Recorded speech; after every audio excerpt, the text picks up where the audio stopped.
लिखा है, लेकिन सर आपका जवाब जो है वो 100% गलत है। मैं जवाब दिया ही कहाँ अभी तक के? आपने यही जवाब दिया है क्या जवाब दिया है?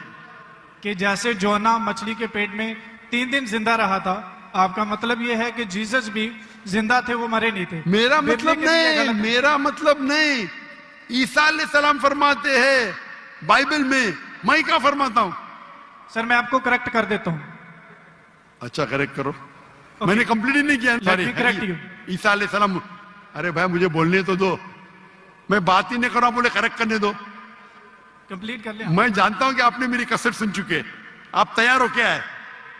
मैं आपको मौका दूंगा, पहला मुझे बात तो कंप्लीट करने दो। प्रोफेसी को समझने में आपकी गलती है। अरे भाई जवाब आप दे रहे का मैं दे रहा हूं। You can try. The point is the 3 days and 3 nights idiom which is used in the Old Testament and the book of Ezra and the sign of Jonah, and this is the case of Jesus. I am So not that's the talking point, about 3 days and 3 nights. I am not at all coming to the one part of the prophecy. I am not talking about 3 days and 3 nights. I am talking about as was Jonah. What is as was Jonah means? जिस तरीके से जोना था। So my question is to Dr. Sahib, can you prove from Bible that Jesus did not die and rose from the dead? And your answer should be only from Bible, not from Islam. भाई साहब का सवाल है कि आप Bible से साबित कर सकते हैं क्या ईसा अलैहिस्सलाम ने नहीं मरा, ईसा अलैहिस्सलाम नहीं मरे और उठाए ले गए, बराबर? Yes. Do you want me to give the answer in English or Urdu? Whatever you want. Okay मैं पसंद करूंगा अंग्रेजी, लेकिन आवाम उर्दू को बेहतर जानती है, तो इंशाल्लाह मैं उर्दू में जवाब दूंगा। तो भाई साहब का सवाल है कि आप बाइबल से, सिर्फ बाइबल से, Yes. बाकी कोई किताब से नहीं साबित कर सकते हैं कि ईसा अलैहिस्सलाम नहीं मरे, क्योंकि ईसाई मानते हैं क्या ईसा अलैहिस्सलाम मरे।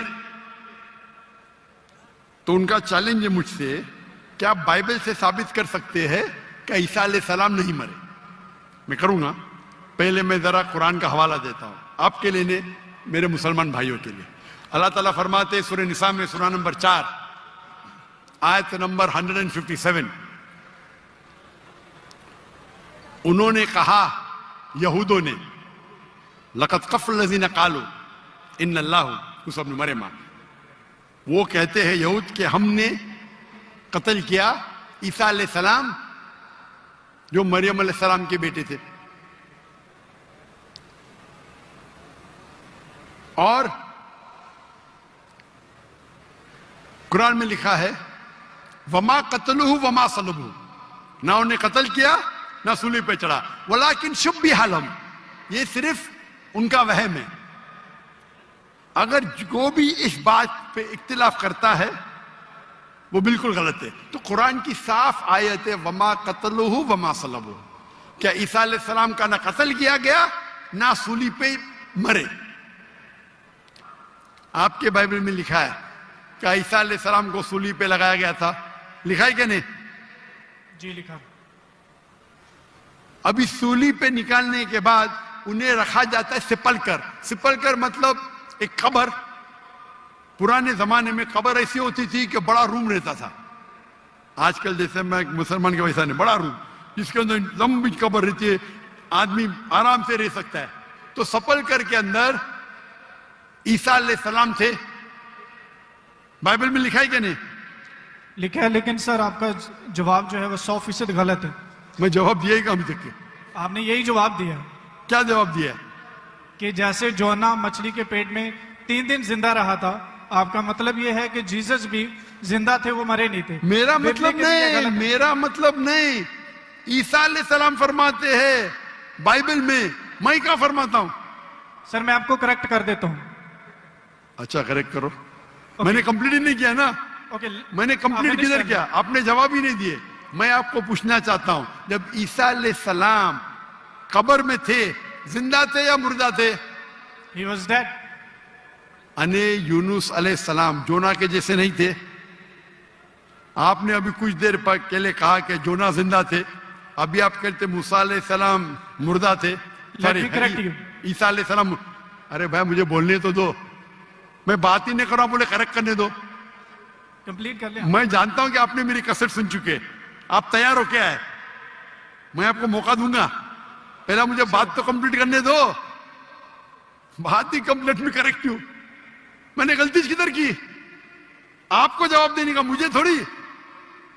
आपने कहा क्या जोना जिंदा थे, कहा कि नहीं? जी, जोना जिंदा थे। आपने कहा कि जीसस क्राइस्ट मर गए, मैंने कहा कि आपने कहा?